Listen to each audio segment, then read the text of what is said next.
Allah Azza wa Jalla said, لَيْسَ بِأَمَانِيِّكُمْ وَلَا أَمَانِيِّ أَهْلِ الْكِتَابِ مَنْ يَعْمَلْ سُوءًا يُجَزَ بِهِ. And this is the part of the ayah. So it's not about what you wish or not about the wishes of the people of the book. Whoever does evil will be requited for it. They're going to have to answer for it. Some of the companions in Sahih Muslim, the narration mentions that some of the companions were very disturbed when they heard this, because who doesn't do some level of su? Who doesn't do some sins? And in other narrations in the Muslim, Imam Ahmad mentions that, one of the people was actually Abu Bakr radiallahu ta'ala anhu himself, who went to the Prophet sallallahu alaihi wasallam and showed his concern. And so the Prophet sallallahu alaihi wasallam says, not as your understanding. He said, Alasta tansab, alasta tahzan.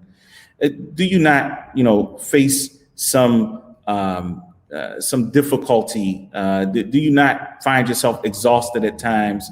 And in some of the other narrations, it talks about even being pricked by a thorn, that all of this is the jaza of the believer, right? So this is the Allah subhanahu wa ta'ala bringing those difficulties to the believer in this life that expiates their sins for them. There's nothing that a believer faces in this life of harm, of even emotional stress that a believer goes through, seeking the reward from Allah subhanahu wa ta'ala and being patient with it, except that they're rewarded for it. So this is what the Prophet sallallahu alaihi wasallam mentioned to the companions, that it's not as you think that you're going to face that punishment in the hereafter from Allah subhanahu wa ta'ala. Another example, and this is a famous one that comes from Surah Al-An'am, but I think it's very important for us to ponder over it, because again, the Quran was revealed to the Prophet ﷺ, who was talking primarily to this group of the people who understood Arabic the best, and yet they still had questions. How much more so for a person who's reading a translation, for example, and we don't even know if the translation is correct. In any event, so when Allah subhanahu wa ta'ala revealed, الَّذِينَ آمَنُوا وَلَمْ يَلْبِسُوا إِيمَانَهُمْ بِظُلْمٍ أُولَٰئِكَ لَهُمُ الْأَمْنُ وَهُمْ مُهْتَدُونَ.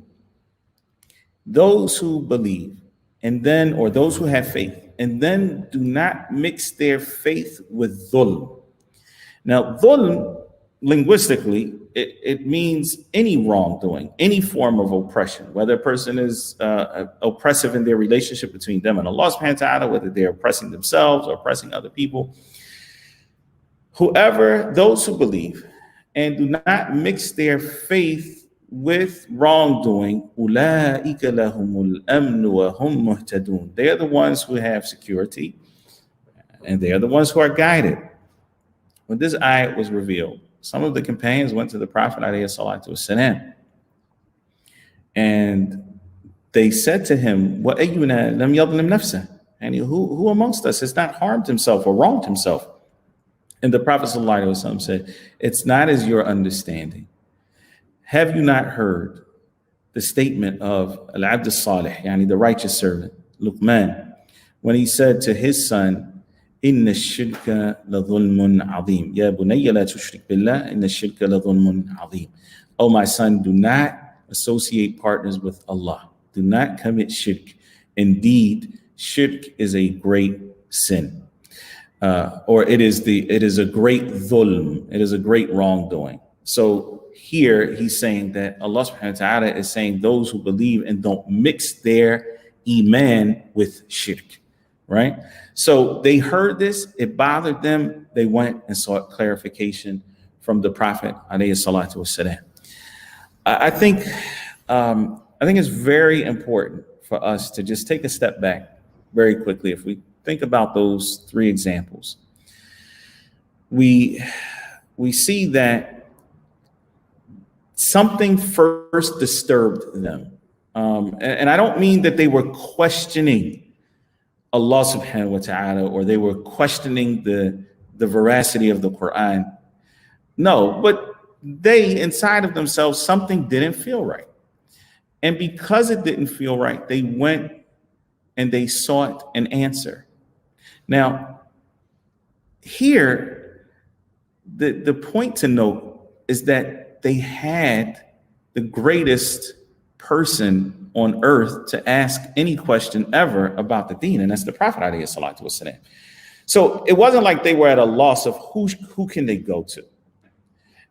And I think it's very important for us as well that as we read the Quran and we come across things that maybe we're not understanding, or we realize that something is, I'm feeling a little uncomfortable about this, that we seek out knowledgeable people who can answer those questions for us. You can start local. You can start with your local imam, whoever you have a relationship with. And then now with this virtual world that a lot of us live in, you can even ask many people virtually. And that is a favor from Allah subhanahu wa ta'ala that did not exist even, just a couple decades ago. I mean, not to mention, hundreds of years ago, but just even a couple decades ago, the thought that you'd be able to connect with, scholars all over the world and be able to ask some of the questions that you have to get clarification. It just didn't exist. In fact, even the literature did not exist to clarify certain things.